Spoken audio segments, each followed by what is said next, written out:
Hello guys, हाजिर हूँ आपके लिए पिनोकियो के एपिसोड 5 की एक्सप्लेनेशन के साथ। तो हम कहते हैं एपिसोड 5 की एक्सप्लेनेशन। तो एपिसोड की शुरुआत में हम देखते हैं डाल्पो पुलिस स्टेशन में जाकर अपने डेड किम की डेड बॉडी के बारे में पता लगाता है, पर क्योंकि उसके पास कोई सबूत नहीं होता कि वह उनका रिश्तेदार है, इसलिए उसे ज़्यादा जानकारी नहीं मिलती। उसे केवल इतना बताया जाता है कि किम की बॉडी को पहले ही कोई ले गया है। यह सुनकर उसे लगता है वह उसका जरूरी भाई होगा। ये जानकर वह उदास होकर बाहर आ जाता है।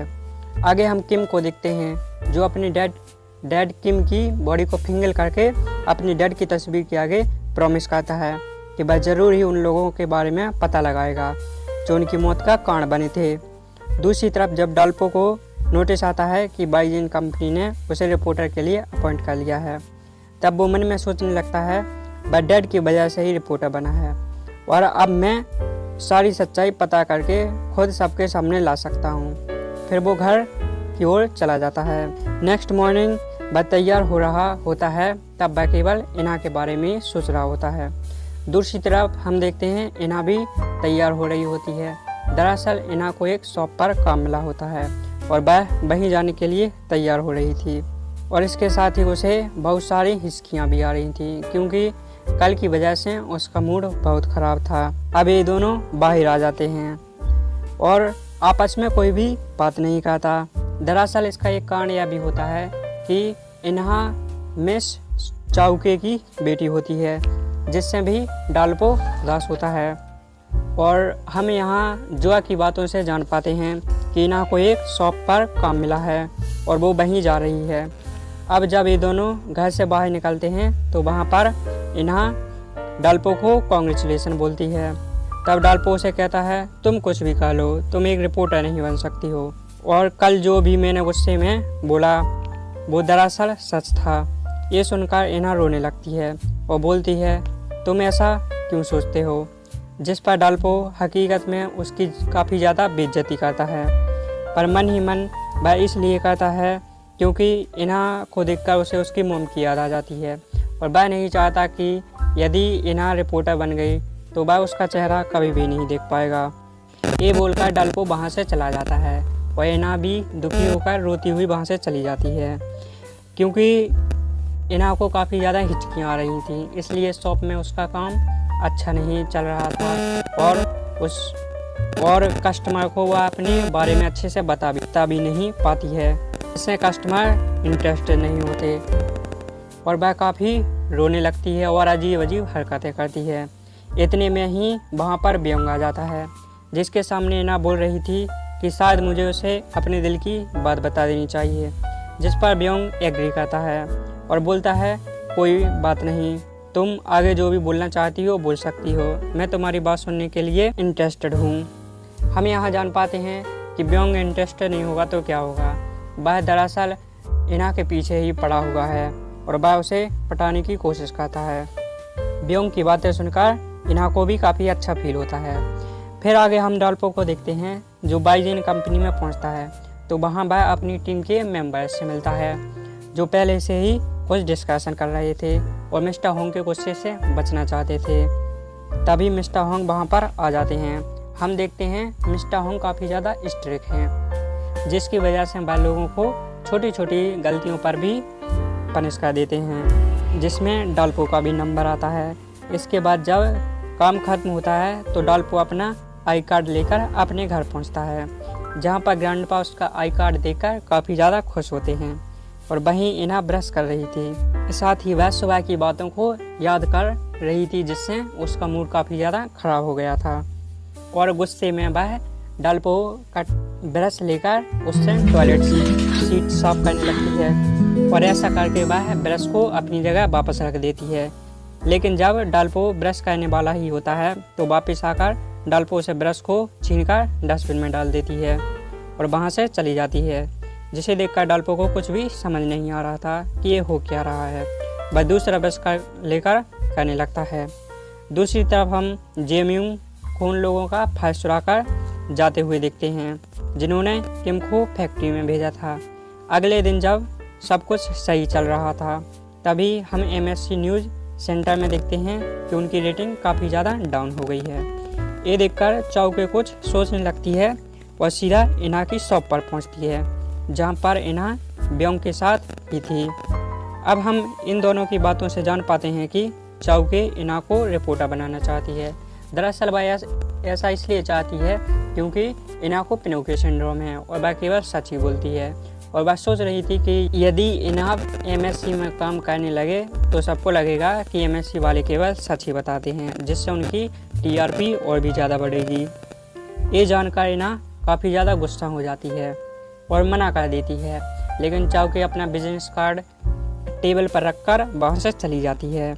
इना सोचने लगती है कि मुझे तो लगता था कि आज मेरा बर्थडे है, इसलिए मोम मुझसे मिलने आई, लेकिन मैं गलत थी। ये सोचकर इना को काफ़ी ज़्यादा बुरा फील होता है। वहीं दूसरी तरफ हम ब्योंग को देखते हैं, जिसके हाथ में एक बॉक्स होता है। वह दरअसल इना को गिफ्ट लाया था, किंतु ऐसी सिचुएशन में वह इना को गिफ्ट नहीं दे सका और वह उसे वापस ले जाता है, जहां वो अपनी मॉम को सारी बातें बताते हुए उनसे प्रॉमिस करता है कि वो इना के बारे में सब कुछ पता करेगा, भले ही कुछ भी हो जाए। आगे हम लोग इना को देखते हैं, जो अपनी शिफ्ट ख़त्म कर घर जाने के लिए तैयार हो रही थी, तो उसकी फ्रेंड जो अब उस शॉप पर रुकने वाली थी उससे पूछती है कि तुमने हिचकियों को बंद करने के लिए कुछ किया। तब जवाबी इना बोलती है, हाँ मैं उसे के लिए कुछ करूँगी। यहीं से सीन कट होकर डालपो आ जाता है, जो इना को लेने जा रहा था। तभी वो एक केक भी लेकर आता है, क्योंकि उसे याद था कि इना का आज बर्थडे है, पर क्योंकि उसमें इना को केक देने की हिम्मत नहीं होती, इसलिए वो उस केक को एक बूढ़ी औरत को दे देता है। इसके बाद जब वो इना के साथ लिफ्ट में जाता है तो इना उसे सीधे छत पर ले जाती है, क्योंकि इना को काफ़ी ज़्यादा हिचकियाँ आ रही थी और वह उस हिचकियों का कारण डालपो को बताना चाहती थी। जहाँ वो डालपो को बताती है कि इतने दिनों से मुझे हिचकियाँ इसलिए आ रही हैं क्योंकि मैं तुम्हें पसंद करती हूँ, पर क्योंकि वो ये बात भी जानती है कि डालपो उसे पसंद नहीं करता है, इसलिए वो उसे भूलने की कोशिश करेगी। ये सुनकर डालपो रोने लगता है और वो अपने मन की फीलिंग्स को बता नहीं पाता है। अब हम आगे देखते हैं, जब ये दोनों नीचे जाकर डिनर करने लगते हैं, तब डालपो की तबीयत अचानक ख़राब हो जाती है, इसलिए वो खाना ना खाकर नहाने चला जाता है। इसके बाद जब वह नहाकर वापस आता है तो उसे इना का नोटिस और डेस्क पर दवाइयाँ मिलती हैं। तभी वहाँ पर ग्रैंडपा भी आ जाते हैं, जो उसके लिए दवाइयाँ लाए थे, और जो अभी थोड़ी देर बाद उसके लिए दवाइयाँ लेकर आ जाते हैं। यहाँ पर हम ये जान पाते हैं कि ये दिखावा तो नहीं करते, पर आपस में बहुत प्यार करते हैं।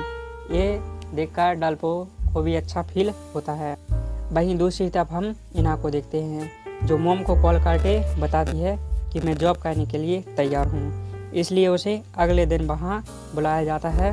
और जब वो अगले दिन वहाँ पर पहुँचती है तो वह नोटिस करती है कि ब्योंग वहाँ पर पहले से ही मौजूद है। यहाँ हम यह जान पाते हैं कि ब्योंग एक रिच फैमिली से बिलोंग करता है और उसे पैसों की कोई भी कमी नहीं है, पर क्योंकि वह इना के पीछे पड़ा है, इसलिए वह अपनी जान पहचान की मदद से इंटायर बन जाता है। इसके बाद जब इना का फर्स्ट टेक होने वाला होता है तो चाओके नोटिस करती है कि इना के पास अच्छे शूज नहीं हैं, जिसे देखकर चाओके अपने शूज उसे दे देती है, जिसे लेकर इना सोचने लगती है कि मॉम मेरी कितनी केयर करती है। ये शूज पहनकर इना अपना इंटरव्यू देती है। वहीं हम देखते हैं डालपो को अपनी ट्रेनिंग के दौरान 2 लोगों की मौत की न्यूज़ के बारे में बताया जाता है कि मौत खाने में जहर देने की वजह से हुई थी, लेकिन उनकी बॉडी में काफ़ी ज़्यादा कट्स भी लगे हुए थे। इसके बाद जब ये सब अपने ऑफिस में पहुंचते हैं तो डालपो को एक कॉल आती है, वो जेमिंग के दोस्त ने की थी। दरअसल जेमिंग का दोस्त उससे पैसा लेना चाहता था। अब इस बात को जानकर डालपो वहाँ पर जाने लगता है। जेमिंग भी कहीं जा रहा होता है, पैसे दे देता है और वापस से अपने ऑफिस पहुँचता है, जिससे वह काफ़ी ज़्यादा लेट हो जाता है और मिस्टर होंग के गुस्से का शिकार बनता है। पर क्योंकि डालपो को उसे अपना काम खत्म किए बिना कहीं नहीं जाना था, अब होंग उसे सज़ा के तौर पर सभी का काम अकेले करने को कहते हैं और बाकी सभी रात के समय जियोमिंग उस आदमी से मिलता है जिसने उसका पर्स चुराया था। अब वो उस वॉलेट को वापस करने के बहाने सुनसान जगह पर ले जाता है और उसे मैनुअल के अंदर गिरा देता है। दरअसल यह व्यक्ति वही होता है जिसने फायर फाइटर्स को फैक्ट्री के अंदर भेजा था और किम उसका डैड होता है। और म्यूंग उससे बोलने लगता है कि तुम्हारे जैसे लोगों की वजह से मैं अपने मॉम डैड और भाई से दूर हो गया और अब तुम भी उसी जगह पर जाकर मरोगे, जिसके बाद किसी को तुम्हारी बॉडी भी नहीं मिलेगी, जिससे सबको लगेगा तुम अपने साथियों को मारकर गायब हो गए हो। फिर जब 10 या 20 साल बीत जाएंगे तब कोई भी तुम्हारी मौत का कारण जानने के लिए बचा नहीं होगा, जैसा मेरे डैड के साथ हुआ था। अब हम यहाँ समझ पाते हैं कि दरअसल आज जो 2 लाशों के पास डाल्पो और उसकी टीम को ले जाया गया था वो इसी आदमी के 2 दोस्तों के थे जिन्हें जियोमिंग पहले ही मार चुका था। अब हम आगे देखते हैं डाल्पो के पास मिस्टर कांग आते हैं जिसको डाल्पो के ऊपर पहले ही शक हो गया था। डाल्पो पहले रिपोर्टर नहीं बनना चाहता था, जिस पर डाल्पो से सब कुछ सच सच बता देता है कि मेरा नाम म्यूंग है और मैं फायरमैन किम का बेटा हूँ। ये सुनकर कांग काफ़ी ज़्यादा शौक होता है क्योंकि वो भी उस जगह पर मौजूद था जहाँ पर माना जा रहा था कि म्यूंग और उसकी मॉम ने सुसाइड कर लिया है। इसी के साथ यहीं पर यह एपिसोड समाप्त हो जाता है। तो हम मिलते हैं नेक्स्ट एपिसोड में, तब तक के लिए गुड बाय और kindly like, subscribe, keep supporting. Meet to soon.